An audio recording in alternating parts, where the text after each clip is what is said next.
Right lads, good evening. It's fourth edition of Postie's Pointers. Nearly forgot what I called it there, Postie's Pointers. And it's the last for the current year. I hope you've had a bit of fun and enjoyed it like I have. Light-hearted, but I hope it's been a bit informative at the same time.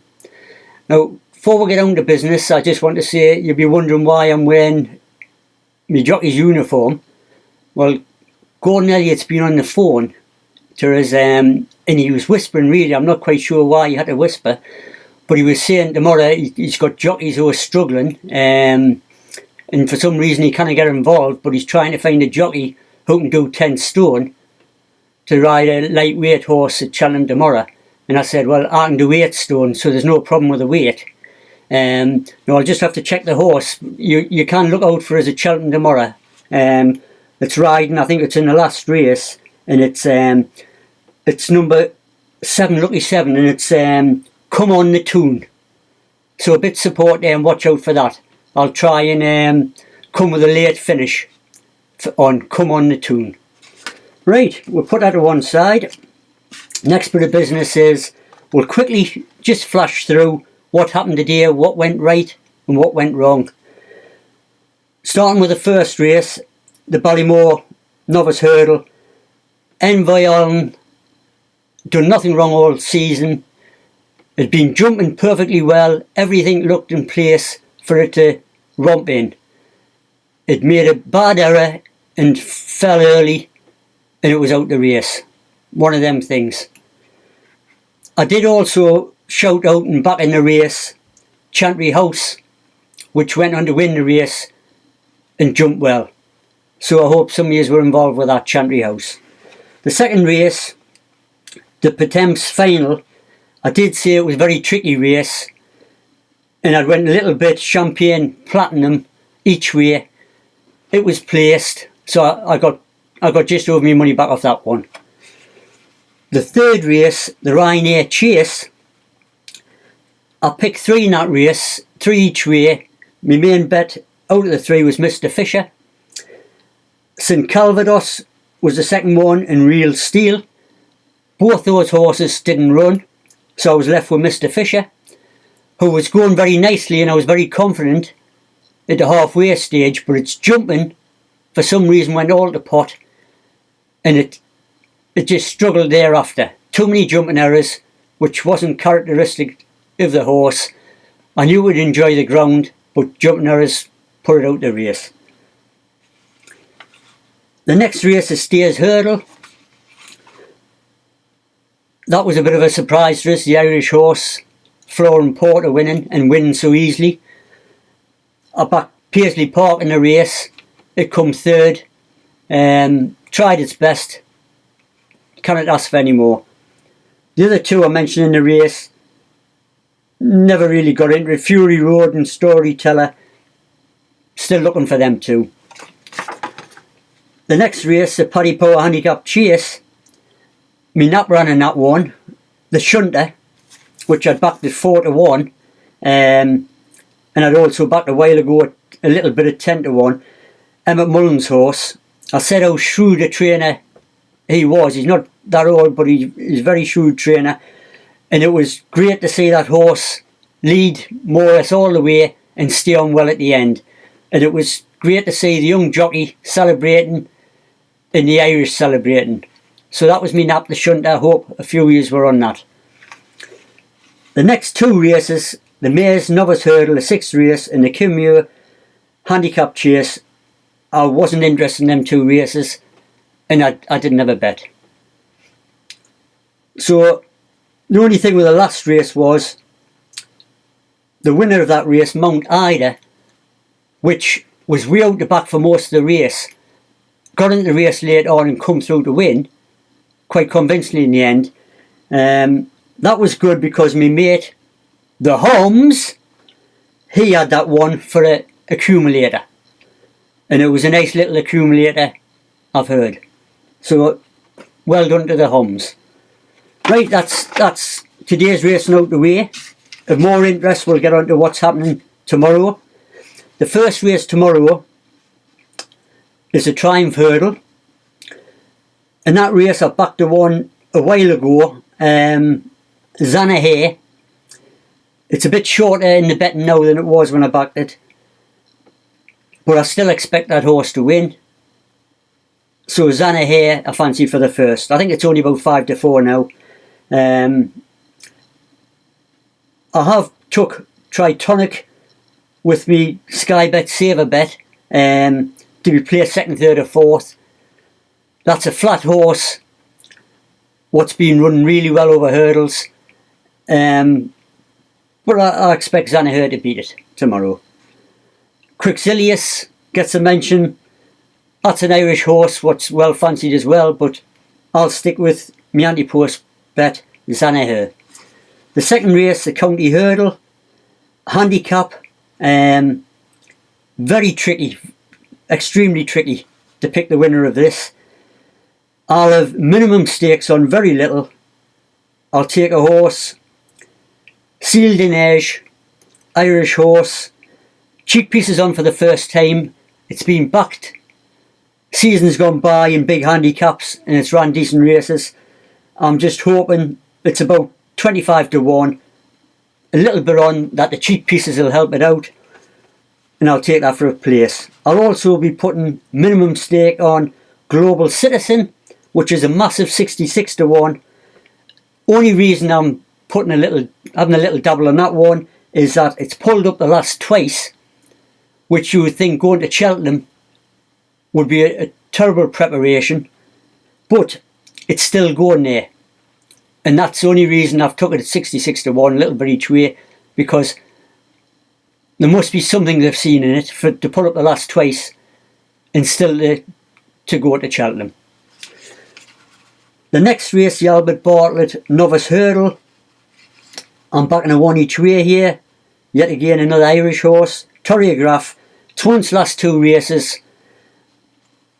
I think it'll run a fair race at about 5 or 6-1. That's Choreograph. The fourth race, the Gold Cup. Now I'll quickly flash through a few of them there. Great race. It's going to be very competitive and it's going to be very entertaining to watch. At Plus Todd, which has now gone favourite, I see, it's done nothing but improve, and it was stepped up in distance last time to 3 mile, and some were surprised that it stayed on so well over 3 mile. Some doubted would it get 3 mile, but it certainly did. Whether it'll get another quarter of a mile in a stiff uphill finish, I'm not sure. We'll just have to see with that one. Album Photo, the second horse, it's won the race the last twice. It's had a perfect preparation again. It's going for the hat-trick. Can't discount it. Willie Mullins' horse. Third one, Champ. Champ ran a cracking race last year in a hurdle race. It come through right to death, stayed on very well, proved it was a steer, beat Manila Endo on the line more or less. Its jumping was suspect when it first started off in novice chases this season. Its last race, it's only had one race this season. It comes second over a shorter distance than it would like, over 2 mile. It jumped a lot better in that race, and that was his first run of the season. So he's kept the horse fresh, Nicky Henderson, for this race. Whether it'll get round there and make no errors this time, I'm not sure. But if it does jump cleanly, it's sure to be running on well at the end. The next horse, Manila Endo, as I've just explained, it ran second to Champ, was nutted on the line last year in a hurdle race. It was expected to make a really good chaser. I backed it anti-post early on. The 2 runs this season haven't been convincing. It'll certainly have some doubters, and its price has gone out accordingly in the betting. But I'm going to stick with Manila Endo. It's ran well at Cheltenham before, and I'm backing it to come back to form in the biggest race of the meeting, the Gold Cup. It's about 8-1, and that's me nap tomorrow, Manila Endo. The next horse down, Santini. This horse is a definite slugger, definite steer. It'll be running on the end, but it may get run of its feet early on, may get a bit behind. They've put a hood on it to try and keep it in the race early on. I'm not convinced, so I'll leave that one alone. Royal Pagal, the next horse. This was thought to be as if it was going to be a tremendous horse. Didn't do it last season, but certainly done nothing wrong this season. Improved every race it's had. Ran on well at the ends of its races. It'll have some followers, Royal Pagal, but it'll have to improve again and set a performance it hasn't done up to date. The next horse, Frodon. Frodon,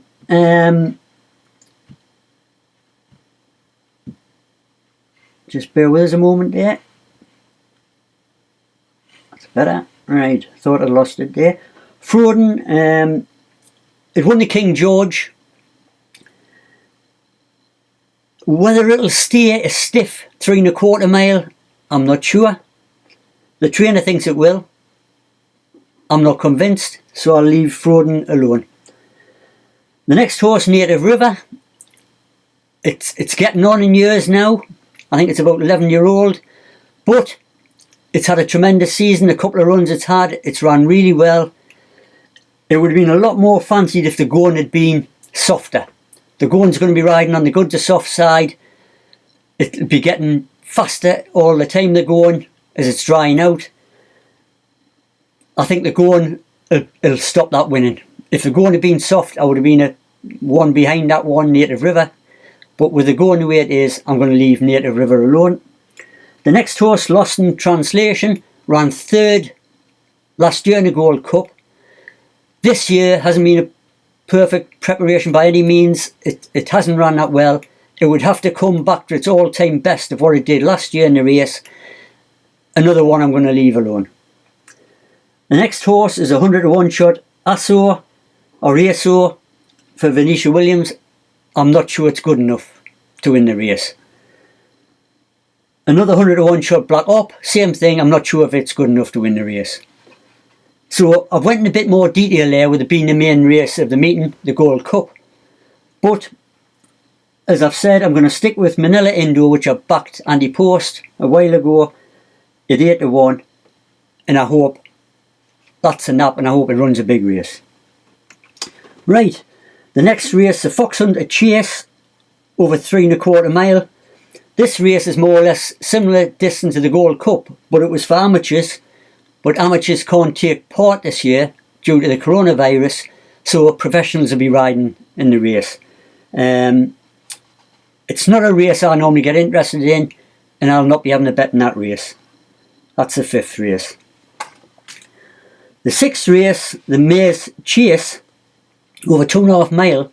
That's a new race. It's the first race it's been on the card. It's new this year. They've dropped the Novice Handicap Chase from the card this year, and they've put this one on instead, a Maze Chase over 2 1/2 mile.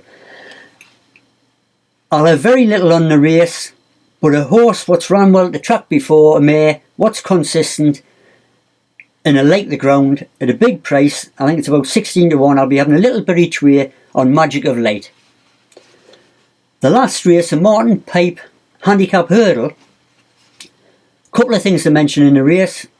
One, Dan Skelton's horse, Langa Dan, won last weekend, and it was entered for this race as well. It didn't look like it would get in, but a few horses have dropped out at the bottom of the weight, so it's allowed it to sneak in onto the race. It's about 11 to 2.